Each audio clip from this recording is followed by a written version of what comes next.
قائم ذات سے محبت کرو تم بھی قائم کر دیے جاؤ. اللہ اکبر. قائم ذات سے محبت کرنی ہے. اور باقی اکثر میرے پاس بھی آتے ہیں تو کہتے ہیں آپ موت سے, کیونکہ موت ہر کسی ڈر تو لگتا ہے نا کہ کسی ہم لوگوں کا تو کانسیپٹ اس طرح سے, تو کہتے تو کیا مطلب بس موت کا. میں نے کہا نہیں, زندگی کا شکر ادا کرنا ہے, موت کا انتظار کرنا ہے. زندگی کا شکر ادا کرنا ہے, موت کا انتظار کرنا ہے کہ لائف گزارنی ہے, اور لیکن اس کے ساتھ کچھ زیادہ پکا پلان نہیں بنانا یہاں کا.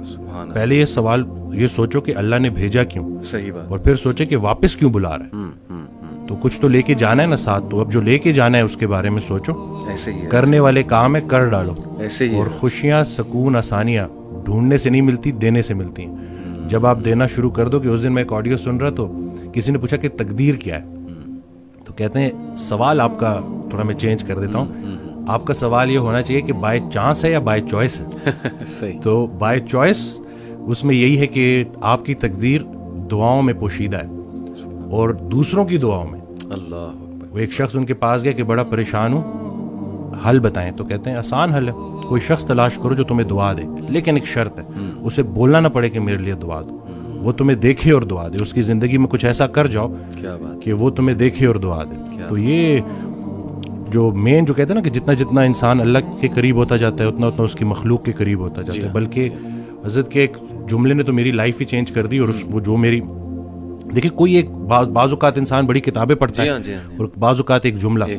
اب یہ جملہ آپ دیکھیں کہ وہ عابد عبادت کرنے والا ڈاکٹر جو اپنے مریض کے لیے مخلص نہیں, اس کی عبادت اسے کوئی نفع نہیں پہنچائے گی. اب یہ اتنا ہو کہ میں اگر صرف اور صرف کیونکہ مجھ سے تو اللہ میرے مرتبے کا پوچھے گا کہ پورے پاکستان میں چند لوگ تھے جن کو ڈاکٹر بنایا, اللہ نہیں بنایا نا. اور پھر اس کے بعد کیوں بنایا, کہ تم نافع علم حاصل کر رہے تھے جس سے مخلوق کا نفع ہو. اب یہ بتاؤ کہ کتنے لوگوں کا نفع ہوا. قبر میں نعمتیں دینے والا نعمتوں کے متعلق پوچھے گا کہ دی تو تجھے میں نے نعمتیں تھی تاکہ تو میرے قریب ہو جائے, تو میری نعمتیں استعمال کر کے جہنم تک کیسے پہنچ گیا. اور غافل کی آنکھ تب کھلتی ہے جب بند ہونے والی ہوتی ہے. بلکہ ایک اور جملہ کہ ہم زندگی فرعون کی مانگتے ہیں اور عاقبت موسیٰ کی مانگتے ہیں. تو یہ دیکھ لینا کہ اگر آپ کی نماز کا عمل آپ کی زندگی میں ظاہر ہونا چاہیے. اور باقی یہ ہے کہ اللہ تعالیٰ ہمیں نہیں پتا کہ کون سی چھوٹی نیکی کدھر جا کے ہمیں. صحیح بات ہے. تو یہ بس.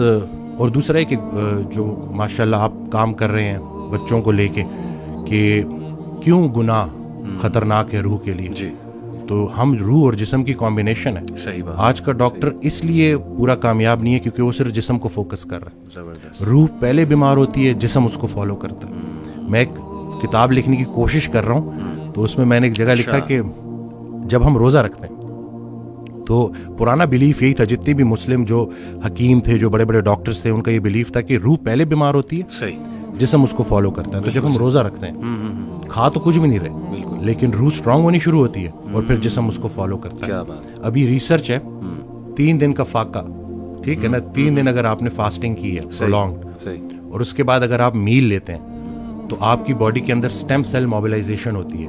اور جتنے پرانے خلیے ہیں ان کو نئے سرے سے باڈی بناتی ہے دوبارہ سے. یہ سٹیم سیل موبلائزیشن فاسٹنگ کے ذریعے. اور ٹافیجی 2016 یا 17 کا نوبیل پرائز ون کر چکا ہے بندہ. تو کچھ بھی نیا نہیں ہے, بس وہی پرانی کے جتنا خوراک ضروری ہے اس سے خوراک سے دور رہنا ضروری ہے. اور خیال بھی ایک خوراک ہے, صرف رزق کھانا پینا تو نہیں ہے. تو اب آپ دیکھیں کہ آپ اپنے آپ کو کن خیالات سے فیڈ کر رہے ہیں. منفی منفی منفی, وہ تھاٹس بیکم تھنگس. یہ جب آپ کی سوچ اتنی نیگیٹو ہو جائے نا تو پھر وہ جسمانی شکل اختیار کرتی ہے.